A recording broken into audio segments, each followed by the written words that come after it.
Bonjour à tous, comme vous le voyez, aujourd'hui on est avec un invité, on est avec Le Cuir qui va se présenter dans quelques secondes. On se retrouve pour parler d'un sujet assez intéressant, comme vous l'avez vu sur ces derniers matchs et sur cette première partie de saison 2022-2023. Manchester United semble être de retour dans la compétition de Premier League, il semble enfin peut-être pouvoir viser le titre.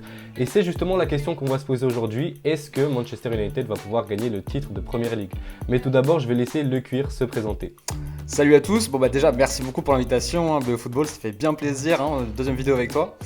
Et pour ceux qui me découvrent, tout simplement, c'est une chaîne 100% Manchester United, pro Manchester United. Donc je pense que j'ai été choisi, on va dire, sur le volet pour cette vidéo. Et effectivement, moi je suis comme un ouf parce que Manchester United ça revient plutôt bien cette saison. Après la saison passée très décevante avec des grosses arrivées et au final une saison cata. Donc voilà, je pense que c'est le bon moment pour parler de ce sujet-là qui a été très bien choisi. Et voilà, je te félicite tout simplement. Merci. Donc le premier point qu'on va aborder dans cette vidéo, c'est l'arrivée de Ten Hag et le mercato estival. Donc on le sait, on a eu une fin de saison passée difficile, même une saison entière difficile. Manchester United finit 6ème de Premier League, évidemment c'est une grosse déception, mais à l'arrivée de cette nouvelle saison, on partait sur des nouvelles bases. On s'est dit qu'avec l'arrivée d'un nouveau coach, on pouvait enfin arriver à créer quelque chose dans cette équipe. On a eu également un gros mercato avec des 240 millions d'euros dépensés, avec notamment les arrivées d'Anthony, Casemiro, Lisandro Martinez ou encore Christian Eriksen. Également, il y a eu la tourmente CR7, au final ça s'est fini lors du mercato hivernal. Toi, de ton côté, Le Cuir, est-ce que tu as été satisfait de ce mercato estival? Ouais, globalement quand même très satisfait même, je dirais. On avait des gros besoins, surtout au milieu de terrain. Et ces besoins-là ont été satisfaits largement. Donc on a l'arrivée de Eriksen gratuit. Et je pense que cette arrivée-là, ça doit être peut-être le transfert le plus sous-coté de toute la saison. Parce que Eriksen, franchement, il a complètement changé la donne à Manchester United. Il arrive gratuit et c'est un joueur vraiment qui a une grosse expérience au plus haut niveau, qui apporte du lien dans le jeu. C'est vraiment ce qui manquait. Et Casemiro, forcément aussi, qui comble un gros besoin qu'il y avait. Parce que Fred et McTominay, ils étaient un petit peu sur courant alternatif. Il y en a beaucoup qui les décriaient, et là on arrive avec Casemiro qui retrouve son meilleur niveau, qui est extrêmement régulier, qui est vraiment c'est vraiment notre assurance au milieu de terrain, et depuis qu'il est là, défensivement c'est beaucoup plus cohérent. Donc d'un point de vue de ces arrivées là, c'est extrêmement satisfaisant. Et pour le reste, franchement, Anthony, c'est une arrivée qui a coûté cher. C'est une arrivée qui a coûté très cher, même si le joueur, pour l'instant, je trouve, présente quand même pas mal de promesses. Donc je pense que ça sera amorti avec le temps. C'est un joueur qui a besoin encore un petit peu de temps pour se faire vraiment à l'intensité de la Première Ligue. Mais franchement, pour l'instant, c'est un début de saison plutôt réussi. Et surtout, derrière, je termine par là, c'est un peu long, désolé, parce que moi, j'adore parler de ça. Mais pour moi, l'arrivée qui change tout, c'est celle de Lisandro Martinez en défense centrale, qui est énorme. Je pense que il faut vraiment pas être surpris si à la fin de saison on voit Martinez dans l'équipe type de Première Ligue, parce que je trouve que c'est un monstre qui est extrêmement régulier, extrêmement dur dans les duels, qui est très bon balle au pied, qui fait des bonnes relances, toujours juste. Et avec Varane, ça fait vraiment un duo quasi impassable. Donc toute cette conjoncture-là fait que effectivement United maintenant ça devient une équipe très costaud, dure à prendre et qui prend très peu de buts. Ouais, justement, comme tu le dis, pour revenir un peu sur ce que tu as dit, Casemiro, pour moi, ça a été clairement, c'est maintenant vraiment celui qui permet de sécuriser vraiment ce milieu de terrain. Et puis, bien sûr, en défense, on a ce Lisandro Martinez qui, au début, on rigolait un peu parce qu'on disait c'est un petit défenseur, il va pas pouvoir gagner les duels de la tête. Et au final, on se rend compte que dans ce domaine-là, c'est un monstre, qu'il a une détente exceptionnelle. Malacia aussi. Puis Christensen, je pense que si ce transfert était un petit peu sous-coté, c'était aussi parce que on s'était dit, avec son malaise qu'il avait fait à l'Euro, le fait qu'il joue après à Brentford, on s'était dit que c'était un genre finito. Et en fait, il a prouvé à tout le monde que c'était pas le cas. C'est vrai. Alors, pour revenir sur Martinez, effectivement, lui, il montre typiquement qu'il n'y a pas que la taille qui compte, si tu vois ce que je veux dire. Et pour le coup, en plus d'avoir une détente correcte, surtout, il sait bien vraiment comment se positionner pour gêner au moins les attaquants. Parfois, il va même pas au duel de la tête, mais juste, il se place pour les empêcher de sauter. Et là-dessus, franchement, il a vraiment du métier. Il a vraiment le vice du défenseur central parfait. Donc maintenant, on va parler des changements que Ten Hag a apportés et puis des hommes forts de cette équipe de Ten Hag, justement. Donc déjà, on a un tout début de championnat assez compliqué. 2 matchs de défaite, notamment une défaite 4-0 contre Brentford, si je ne me trompe pas. Et puis après, on a, pour moi, le match qui a été peut-être tournant dans le début de saison de Manchester United, en tout cas dans la première partie. C'est le match contre Liverpool, cette victoire 2-1 avec notamment un but de Sancho. Pour moi, c'est là que ça a tout changé, puisque après, United rentre dans une dynamique, ils se disent que voilà, peut-être c'est enfin possible de battre les gros, et puis ils commencent à enchaîner les victoires. Alors certes, il y a eu une défaite par exemple contre Aston Villa 3-1, mais sinon la plupart des matchs étaient gérés, on sentait que Ten Hag imposait son jeu petit à petit. Pour toi, est-ce que déjà c'était ce moment-là qui a été le moment tournant dans la saison de Manchester United, en tout cas pour ce début de saison? Et pour toi, quels sont les grands changements, les grands enseignements que tu as pu voir sur le style de jeu de Erik Ten Hag? Je suis totalement d'accord avec toi, sur le fait que c'est effectivement ce derby, ce grand match contre le rival de Liverpool à la 3e journée qui a fait que soit on tombait dans la crise et ça allait être une saison très compliquée, soit on redressait la barre et potentiellement c'était un nouvel élan. C'est la deuxième option qui s'est passée. Effectivement, un match avec beaucoup d'envie, donc ça franchement c'était vraiment impeccable. Et en réalité, je vais devoir taper sur quelqu'un. J'aime pas le faire. Les hommes au sol, faut pas les toucher normalement. Mais après la débâcle 4-0 à Brentford, il s'est passé quelque chose. Il y a eu un choix de l'entraîneur.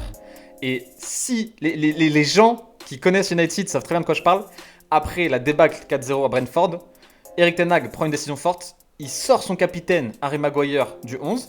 Et du coup, avec cette doublette Varane-Lisandro Martinez, et maintenant, c'est ça qui fait qu'on a de la solidité qui est déjà insufflée par Casemiro au milieu de terrain. Derrière, les deux, c'est des chiens de garde.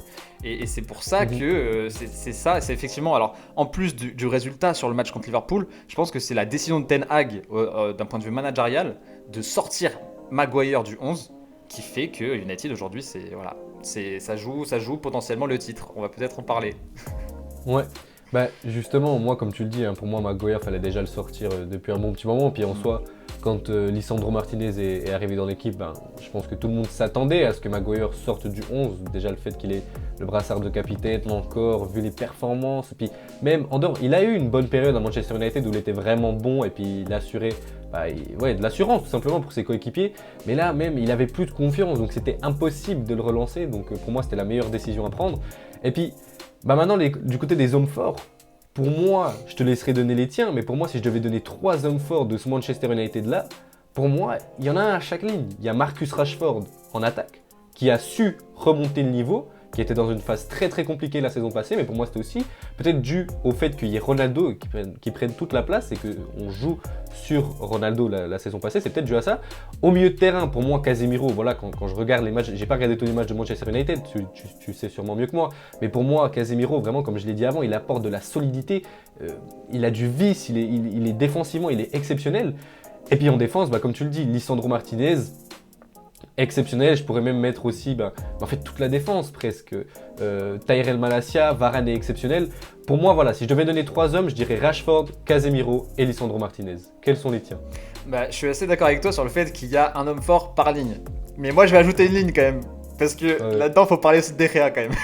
Oui, moi, je mettrais 4 sûr. hommes forts, tu vois. Je vais faire comme toi, je vais faire par ligne. Donc déjà, De Gea, il est tout seul sur sa ligne, mais quand même, il fait une saison, mon gars. Il fait une saison c'est vrai qu'il énorme. est très fort. Il fait une saison énorme. Et du coup, effectivement, si j'avais ces hommes forts-là, on aurait les 3 mêmes plus De Gea, je dirais. On est assez d'accord sur ça. Et petit big up, je me permets juste un petit big up pour Diogo Dalot. Parce que Diogo Dalot, sa saison, je pense que si les gens s'attendaient à ce qu'il fasse une aussi bonne saison, c'est des menteurs. Il est juste extraordinaire. Donc maintenant, on va passer à la suite et aux ambitions de Manchester United. Comme tu le sais, Manchester United est maintenant 4e, peut-être 3e avec le match, à l'heure où on s'enregistre, le match de ce soir contre Arsenal. Le gros match, peut-être le match le plus important de la saison pour United. Déjà, est-ce que pour toi, Manchester United peut gagner la Premier League? Oui, merci. On change Non, oui. Au début de saison, j'aurais jamais pensé, pour être honnête. Parce que c'est une équipe, en gros, c'est une équipe qui est en année 1. Il y a un nouveau coach, il y a des nouveaux joueurs, donc il y a forcément des automatismes à mettre en place. Et généralement, ça prend plus qu'une saison. Donc je m'attendais plutôt à ce qu'on soit Est-ce qu'on joue cet objectif-là la saison prochaine? Mais en réalité, la mayonnaise a tellement bien pris, et en même temps, tu te dis que dans les grands matchs, parce que c'est ça aussi, dans les grands matchs United cette année, ça prend quasiment tous les points. On a tapé Tottenham, on a tapé Arsenal, seule défaite Arsenal. On a tapé City, on a tapé Liverpool, et Chelsea, on a fait match nul chez eux. Mais sinon, à part ça, en fait, on perd pas de points contre nos adversaires directs. Donc après, si tu prends les points à côté, évidemment que tu joues le titre. Donc moi, je pense que United peut complètement jouer le titre. Actuellement, ils sont à 8 longueurs, il me semble, des Gunners. Si jamais il y a victoire cet après-midi du côté de l'Emirates Stadium, on revient du coup à 5 longueurs. 5 longueurs sur une demi-partie de saison, c'est rien du tout. C'est vraiment rien du tout. Et force est de constater que notre dynamique, elle est plutôt dans le sens de l'ascension qu'autre chose. Donc je pense que on n'est pas favori pour être champion. Si on est lucide quand même, on n'est pas favori pour être champion parce que Arsenal a un rythme quasiment irrattrapable. Mais je pense qu'on sera dans la lutte. Et ça, en début de saison, je pense que personne n'aurait parié dessus. Et rien que ça, c'est la preuve d'une victoire, d'une saison réussie. Et en parlant de la saison, alors là où United peut perdre quelques plumes, c'est qu'on joue on est sur tous les tableaux. On joue toutes les compétitions cette année. La FA Cup, on est, je crois, c'est quoi, 8ème de finale ou quelque chose comme ça, au quart de finale. La League Cup, on est en demi-finale. Et l'Europa League, on va voir ce que ça donne contre le Barça, mais voilà, donc ça fait beaucoup de matchs, il y a quelques blessés, donc on va voir comment ça se passe. Moi, à mon avis, pour moi, cette année, ça risque d'être compliqué pour Manchester United, mais pour moi, ça va jouer sur ce match, justement. Si on parle de remporter la Première Ligue, le truc, c'est que déjà devant, il y a 2 adversaires, parce que pour moi, Newcastle, quand même, je les vois quand même derrière. Mais si Arsenal gagne ce soir, pour moi, c'est mort pour Manchester, il y aura 30 points d'avance. Puis surtout, Arsenal est vraiment tellement bien lancé que je ne les vois pas perdre, du coup, 12 points après, 11 points, pardon, dans la course au titre. Mais en tout cas, si Manchester United gagne ce soir, à 5 points d'écart d'Arsenal, c'est clair, c'est totalement possible. Mais il ne faut pas oublier qu'il y a quand même Manchester City. Ça veut dire que même si on passe devant Arsenal, peut-être qu'Arsenal pourra finir 3ème, City 1er et United 2ème. Donc il faudra passer quand même devant ces 2 adversaires. Après, on le sait, Manchester City, c'est pas forcément leur meilleure saison. Donc pour moi, si United continue dans ce rythme-là et bat Arsenal ce soir, c'est clair que c'est totalement possible. Mais à mon avis, je vois quand même Arsenal finir premier. Je suis d'accord avec toi. Et en plus de ça, bon, c'est pas grave, les supporters de Manchester vont peut-être me crier dessus, mais je trouve que Arsenal le mériterait. Parce qu'ils ont été très constants depuis le début, et s'ils sont champions, ils l'auront volé à personne. À côté de ça, tu as raison de mentionner City, et voilà. Je pense qu'effectivement, ça va être compliqué, surtout que City, c'est pareil, dans les grands matchs, ils sont là, mais voilà, il y aura bataille, et ça sera très intéressant à suivre. Donc maintenant, on va passer au dernier point de la vidéo. Est-ce que Manchester est enfin de retour au top niveau mondial? Est-ce que c'est enfin le Manchester qui vise la victoire en Ligue des Champions chaque année? Parce qu'on se rappelle quand même, il y a 2 saisons, 2020-2021, Manchester United était déjà sur la bonne voie. Ils avaient fini 2ème en faisant une très très belle 2e partie de saison avec Solskjaer. Et au final, ça n'a pas été justement ce grand retour de Manchester United. Est-ce que maintenant, pour toi, c'est enfin le renouveau? Et peut-être, je dirais pas que Erik ten Hag, le nouveau Ferguson, mais en tout cas, United fait enfin le pas sur cette période Ferguson et arrive enfin à sortir de cette période des enfers, presque, j'ai envie de dire. T'as raison de mentionner l'entraîneur. Parce que depuis le départ de Fergie en 2013, c'était la valse. T'as eu Moyes, t'as eu Van Gaal, t'as eu Mourinho, t'as eu Ole, t'as eu Rangnick. Il n'y a personne qui a réussi à vraiment mener le bateau. Ouais. Et là où, effectivement, Ten Hag laisse penser que je pense pas que déjà maintenant United soit de retour au premier plan au niveau européen. En revanche, c'est le début. C'est le début d'un renouveau. Ouais. Et clairement, là-dessus, oui, c'est assez évident. Là où Ten Hag, je pense, rassure par rapport à la suite des événements à Manchester United, c'est que le mec, il a montré à tout le monde, le patron, c'est moi. Et il a dit à tout le monde, le patron, c'est moi cette saison. Ronaldo, il a fait, voilà, il a boudé, il n'était pas content, il voulait pas faire ce que Ten Hag disait, il n'a pas joué. Et il n'a pas peur de prendre des grosses décisions parce que mettre CR7 sur le banc à Manchester United, c'est quelque chose. Donc c'est qu'il est vraiment, il est très très bien équipé en dessous de la ceinture. Et franchement, oui, je pense que grâce à lui, on va revoir. Alors ça va prendre un petit peu de temps, je pense que ça va prendre encore peut-être 2 saisons avant qu'United puisse avoir des ambitions européennes. Ça passera aussi par du recrutement, c'est-à-dire qu'actuellement, il n'y a pas de numéro 9 qui soit vraiment, qui te permette d'assurer une quinzaine de buts par saison. Rashford, cette année, s'il met une quinzaine de buts en Première Ligue, on va dire c'est une très bonne saison.